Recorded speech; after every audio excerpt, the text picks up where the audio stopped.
تو رسول پاک علیہ الصلاۃ والسلام کی سیرت طیبہ کا بہت نمایاں پہلو اور بہت بڑا ایک باب جس کو اللہ کا قرآن بیان کرتا ہے، فَبِمَا رَحْمَةٍ مِّنَ اللَّهِ لِنْتَ لَهُمْ۔ حضرت حویطب ابن عبد العزیٰ یہ بھی مکے کے سرداروں میں سے ہیں، فرماتے ہیں کہ میں وہ آدمی ہوں کہ بدر میں مسلمانوں کے خلاف جب گیا تو میں نے اپنی آنکھوں سے فرشتے اترتے ہوئے دیکھے، اس لیے کہ بدر میں فرشتے اترے تھے، بہت سارے موقعوں پر اترے، لیکن بدر کے اندر ایسے اترے کہ انہوں نے مسلمانوں کے ساتھ مل کر جہاد بھی کیا اور لوگوں کو پکڑا بھی اور گرفتار بھی کیا۔ تو حضرت حویطب فرماتے ہیں کہ میں وہ بندہ ہوں جس نے اپنی آنکھوں سے، حالانکہ مسلمان نہیں ہوا تھا، اپنی آنکھوں سے میں نے فرشتے آسمان سے اترتے ہوئے دیکھے تھے۔ میرے دل میں آیا کہ ہاں ان کی مدد ہوتی ہے، لیکن دل میں ایمان نہیں آیا، مسلمان نہیں بنا پھر بھی میں۔ پھر آپ صلی اللہ علیہ وسلم حدیبیہ میں تشریف لائے، جو صلح نامہ لکھا گیا اس میں گواہ کے طور پر میں بھی تھا، میرا بھی نام لکھا گیا اور میرے بھی دستخط کروائے گئے، میں وہ آدمی ہوں، میں مسلمان نہیں ہوا۔ جب یہ صلح نامہ تیار ہو رہا تھا اور قریش بہت خوش تھے کہ ہم نے ہر شرط منوا لی ہے، یہاں تک اتنی شرطیں منوائیں کہ جب آخر کے اندر یہ لکھا گیا ھذا ما قاض علیہ محمد الرسول اللہ، یہ وہ فیصلہ ہے جو اللہ کے نبی حضرت محمد صلی اللہ علیہ وسلم کی طرف سے اور قریش کی طرف سے، تو اس پر بھی انکار کیا کہ نہیں یہ نہیں لکھنے دیں گے، اگر آپ کو رسول اللہ مانے تو پھر لڑائی کس بات کی، لکھے محمد ابن عبداللہ کی طرف سے۔ آپ نے فرمایا ہاں یہ بھی لکھ دو، ہر شرط مانی۔ حضرت حویطب کہتے ہیں کہ میں گواہ تھا، اور جب یہ قریش ساری شرطیں منوا کر بڑے خوش ہو رہے تھے تو میرے دل میں یہ بات آئی کہ یہ ساری شرطیں منوا تو رہی ہیں، یہ ساری ان کے خلاف ہونے والی ہیں، لیکن پھر بھی میں مسلمان نہیں ہوا۔ اس کے اندر ایک شق یہ تھی کہ آپ یہیں سے واپس جائیں، احرام کھول دیں، حالانکہ احرام کے لیے آئے تھے، ہم آپ کو طواف نہیں کرنے دیں گے، ہم آپ کو مکہ میں رہنے نہیں دیں گے، آپ یہیں سے واپس چلے جائیں اور اگلے سال صرف 3 دن کے لیے آئیں اور آ کر اپنا عمرہ قضا کر لیں۔ یہ ایک شرط تھی، آپ نے قبول فرمائی تھی۔ آپ صلی اللہ علیہ وسلم اگلے سال عمرہ کی قضا کے لیے تشریف لائے تو مکے والوں نے مکہ چھوڑ دیا، میں اور ایک اور آدمی، حویطب کہتے ہیں کہ میں اور ایک آدمی، ہمیں صرف اس لیے مکہ میں چھوڑ دیا کہ جب 3 دن ہو جائیں تو مکے مسلمانوں کو نکال دینا کہ اپنی تمہاری شرط پوری ہوگی، نکلو یہاں سے۔ اور میں وہ آدمی ہوں جس آدمی نے 3 دن پورا نہیں ہوا تھا کہ سرکار کو جا کر کہا جی آپ کو پتہ ہے آپ کا 3 دن ہے، 3 دن پورا ہوا تو شرط کے مطابق مکہ چھوڑ دیجئے۔ آپ نے حضرت بلال ساتھ بیٹھے تھے، فرمایا کہ اے بلال اعلان کر دو کہ کوئی مسلمان سورج غروب ہونے کے بعد مکہ میں نہ رہے، نکل جاؤ۔ میں اتنا کچھ کیا، میں مسلمان نہیں ہوا، لیکن جب مکہ فتح ہوتا ہے اور میرے دل کے اندر وہ ساری باتیں آتی ہیں کہ اچھا فلانے وقت بھی میں نے یہ کیا اور فلانے وقت بھی میں نے یہ کیا اور فلاں وقت بھی میں نے یہ کیا، آج تو ان کا غلبہ ہے، آج تو ان کے ہاتھ میں حکومت آ گئی ہے، آج تو سب کچھ ان کے قبضے کے اندر ہے، پتہ نہیں میرے ساتھ کیا معاملہ کریں گے۔ میں چھپ گیا، میں نے اپنے سارے بیوی بچوں کو مختلف جگہوں پر رکھ دیا کہ ایک جگہ اگر حملہ ہو تو سارے نہ مارے جائیں، ایک آدھا تو بچ جائے، اور میں ڈرتے کانپتے ہوئے ایک جگہ پر جا کر چھپ گیا۔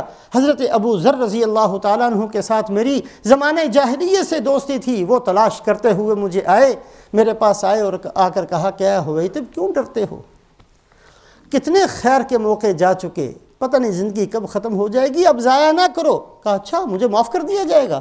کہا ہاں تجھے معاف کر دیا جائے گا۔ مجھے یقین نہیں آیا، میں نے پھر پوچھا کہ مجھے معاف کر دیا جائے گا؟ فرمایا ہاں تجھے معاف کر دیا جائے گا، اس لیے کہ رسول پاک علیہ الصلاۃ والسلام ابر الناس و احلم الناس و اوصل الناس، یہ آپ کی صفت ہیں، آپ سب سے زیادہ نیکی کرنے والے، سب سے زیادہ صلہ رحمی کا خیال کرنے والے، سب سے زیادہ معاف کرنے والے ہیں، چلو تو صحیح آپ کی خدمت میں۔ کہا آپ تو معاف کر دیں گے، کوئی کسی اور مسلمان نے دیکھ لیا راستے میں مجھے ختم کر دے گا پھر؟ فرمایا نہیں، یہ میری ذمہ داری ہے۔ ہاتھ پکڑتے ہیں حویطب کا اور ساتھ لے کر جانا شروع کیا۔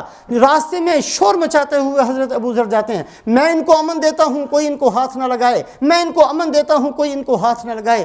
آپ صلی اللہ علیہ وسلم کی خدمت میں پہنچے تو آپ صلی اللہ علیہ وسلم نے بڑی خوشی کے ساتھ گلے لگایا۔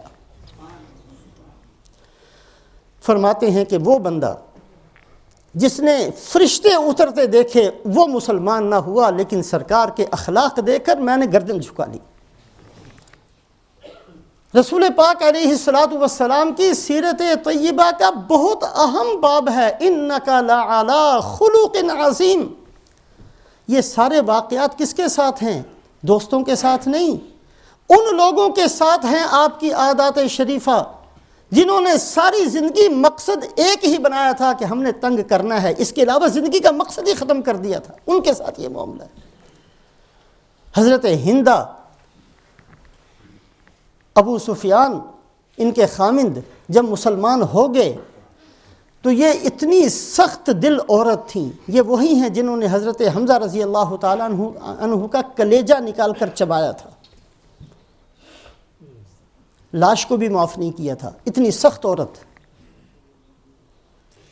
اور جب ابو سفیان مسلمان ہوئے تو نیچے گرا کر، حالانکہ خامند تھے اور زمانہ جاہلیت کے اندر بھی خامند کا بڑا عزت و احترام عورتیں کرتی تھیں، لیکن اپنے کفر پر پختگی کو ظاہر کرنے کے لیے ابو سفیان کو نیچے گرایا، سینے پر بیٹھ کر مونچھوں کو کھینچا۔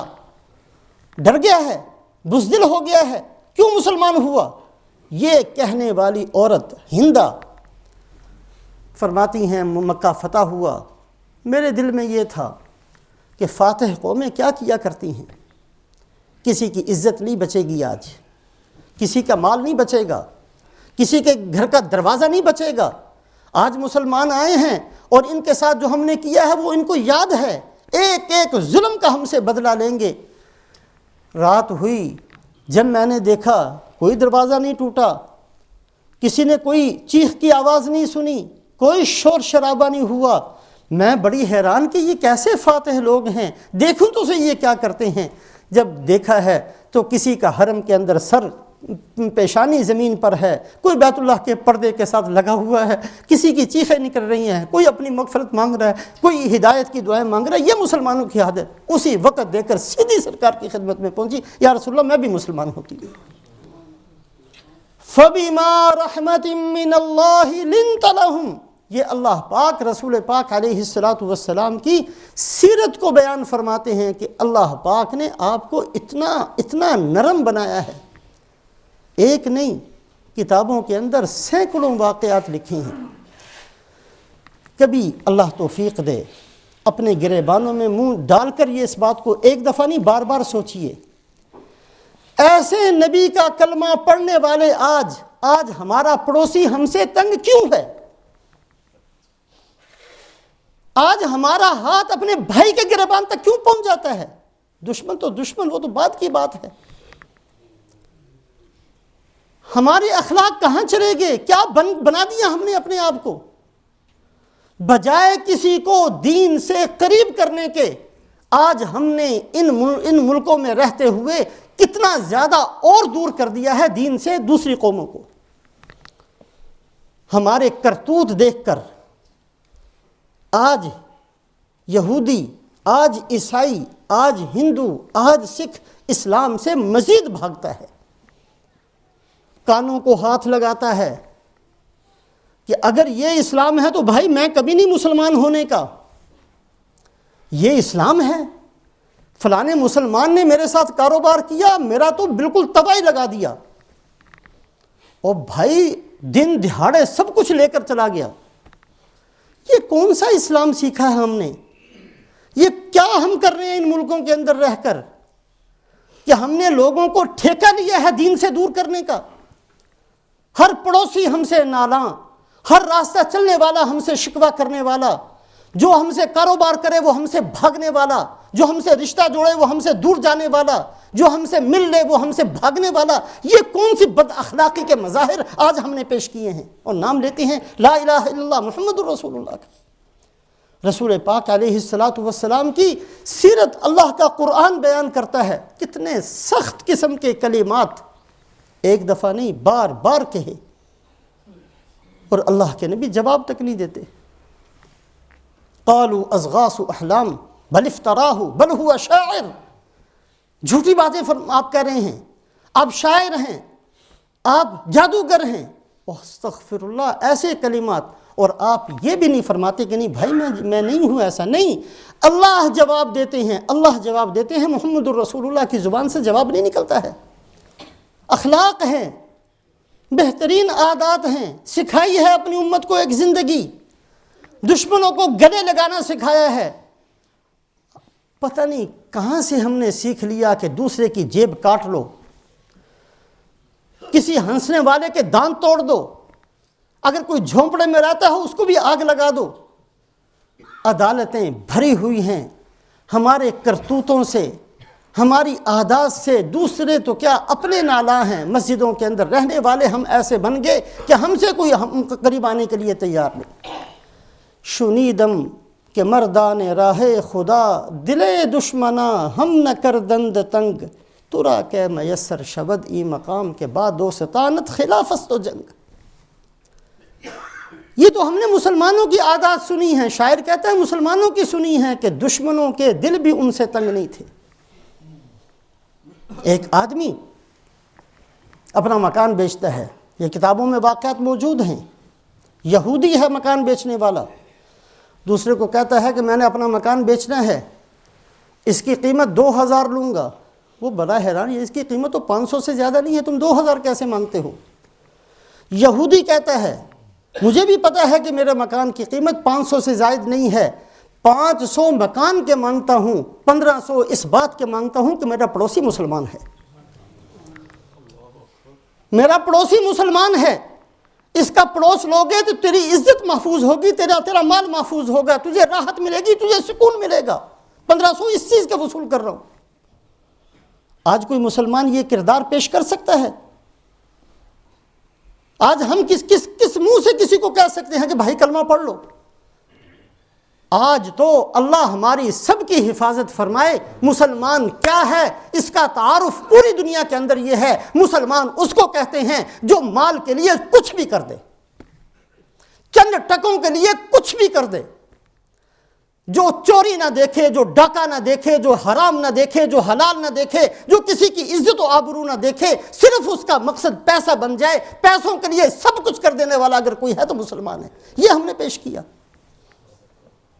او بھائی اللہ ہم سب کو ہدایت دے، تھوڑا سا واپس آئیں، کہاں بھاگ رہے ہیں، دوڑ رہے ہیں؟ چلے چھوڑ دیں اس چیزوں کو، واپس آئیں اپنی زندگی جو بہت پاکیزہ ہے، بڑی مبارک ہے، بڑی برکت والی ہے، بڑی خیر والی ہے، بڑی سکون والی ہے، بڑی اطمینان والی ہے، اللہ کے نبی نے دی ہے، حضرت محمد صلی اللہ علیہ وسلم نے سکھائی ہے، صحابہ نے چل کر دیکھا ہے، صلحاء نے چل کر دیکھا ہے۔ وہ زندگی ہمارا انتظار کر رہا ہے، اس زندگی کے پاس آؤ۔ کس مصیبتوں میں پھنس گئے؟ سیرت اپنائی جاتی ہے، اختیار کی جاتی ہے، اندر لائی جاتی ہے، صرف زبان سے بک بک نہیں کی جاتی، سیرت اختیار کی جاتی ہے۔ صحابہ نے سیرت اختیار کی ہے۔ اللہ کا قرآن سیرت کے ان پہلوؤں کو بیان کرتا ہے جو قیامت تک کے لیے سبق ہے۔ اللہ ہم سب کو حضرت محمد صلی اللہ علیہ وسلم کی کامل مکمل اتباع نصیب فرمائے۔